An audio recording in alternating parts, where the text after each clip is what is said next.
Alright, hello Whovian fans. Welcome to another discussion with Blue Bear. Here to do another Doctor Who discussion. First off, before I say anything and do anything as far as the discussion goes, I want to let everyone know I do have the one leak that I do know that some of you might know already, some of you might not. I'm just doing a discussion about it. The fact is, though, is some of you do not know about this leak that's coming up for the 50th anniversary special. I would suggest turning off this video right now. It's a pretty big leak. Now, there's way more. I know a lot more, but I'm only giving out one. If you want to find the other ones, if you feel like looking, go on YouTube, go on Google, Facebook, whatever. But I do know of one leak, and it's really hard to try and do any discussion about the 50th anniversary episode without talking about this guy coming in. Now, I'm gonna give you 10 seconds for everybody who doesn't know about it to get off this site or get off this video real quick, so they don't have to watch it. Just making sure everybody knows that I'm giving you the time to get off this video.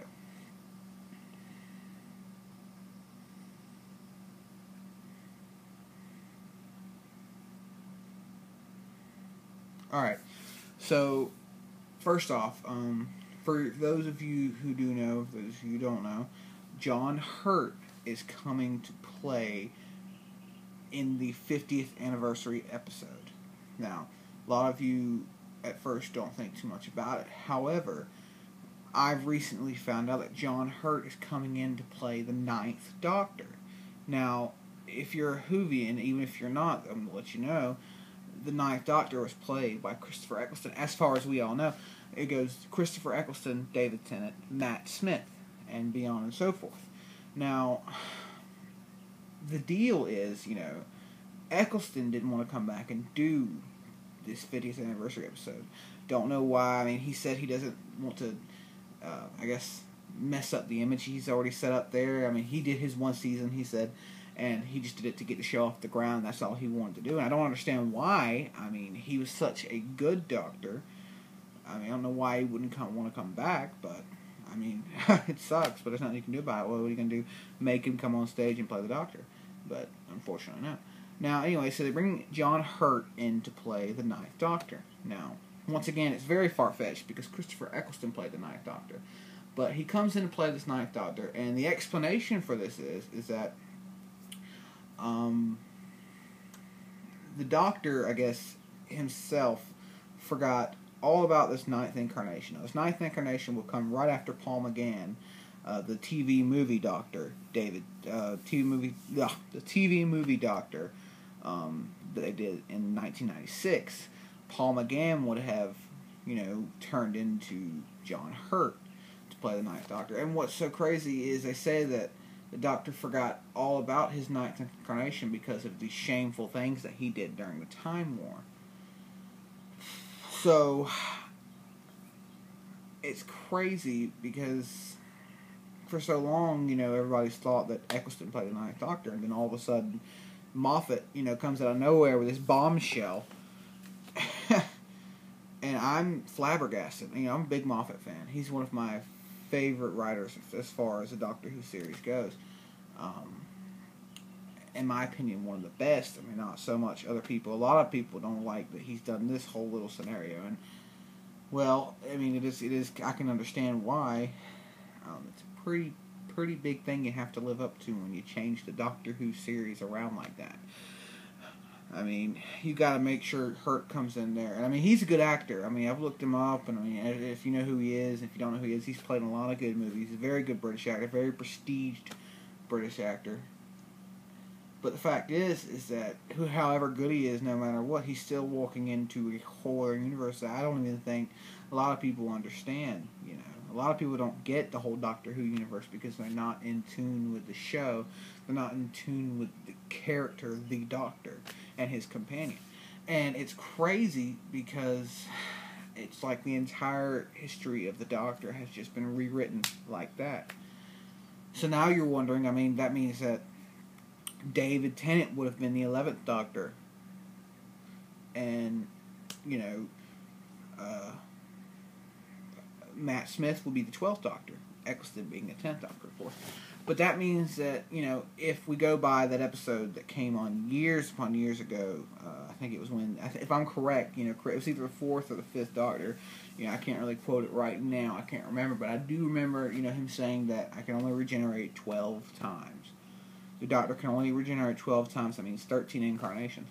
And so, if that's true, then the next Doctor after Matt Smith will be the last Doctor.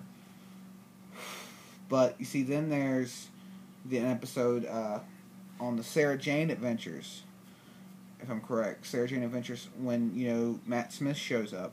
I think it's like his first season or second season. I think it's his first season, and he says that I can regenerate 507 times.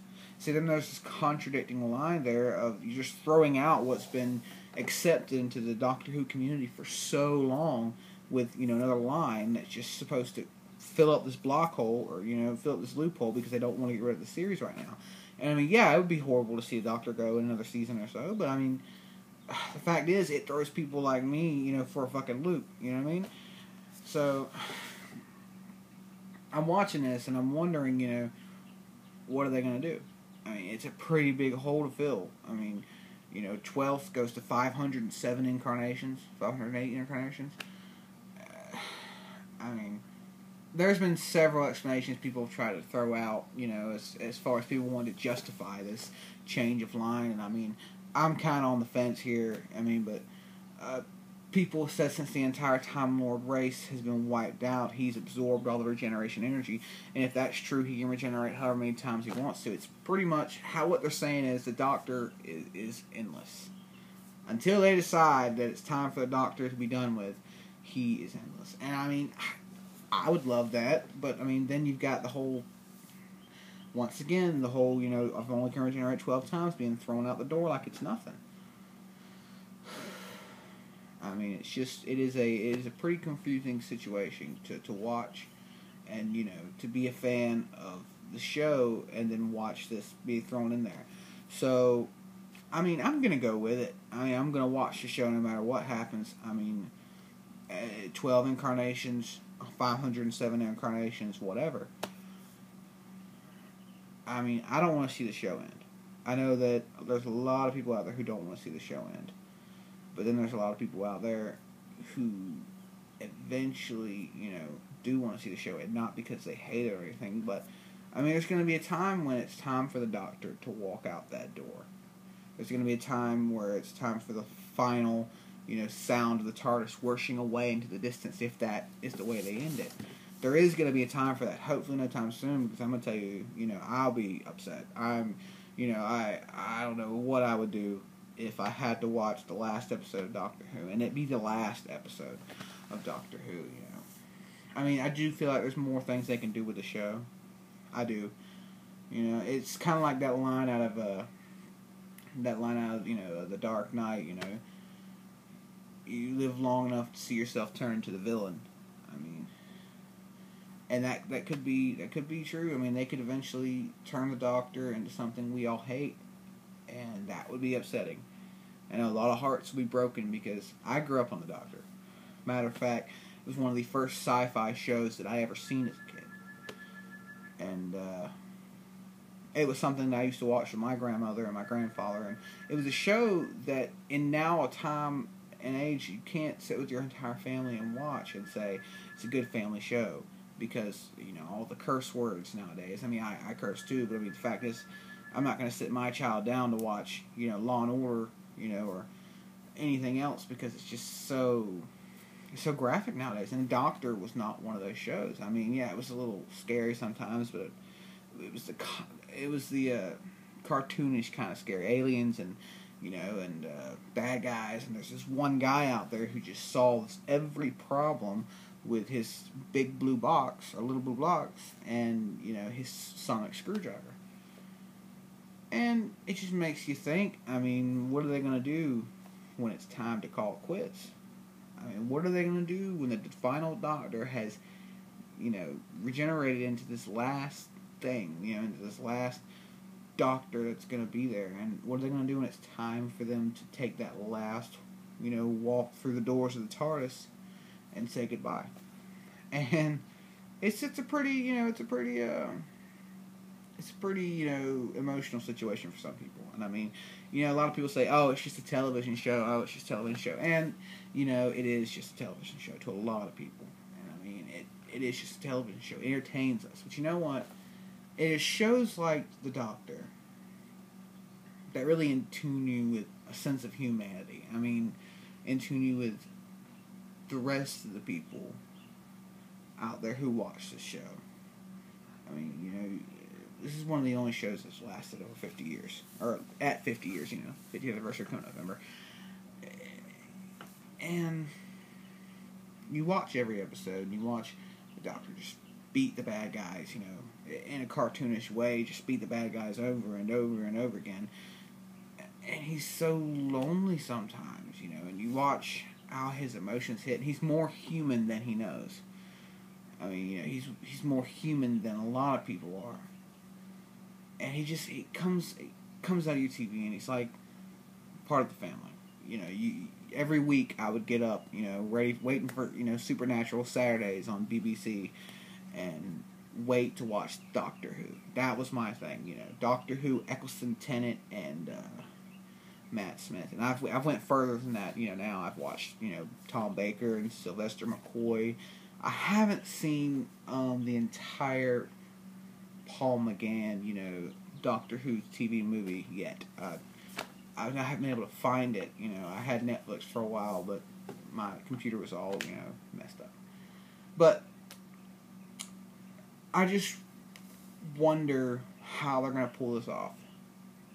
I wonder how they're going to pull off this ninth Doctor coming in, and taking over Eccleston's spot, pushing Eccleston up to the 10th Doctor, then Tennant up to the 12th, and then, no, Tennant up to the 11th, sorry, and then, Matt Smith up to the 12th. I just wonder how they're going to work that in.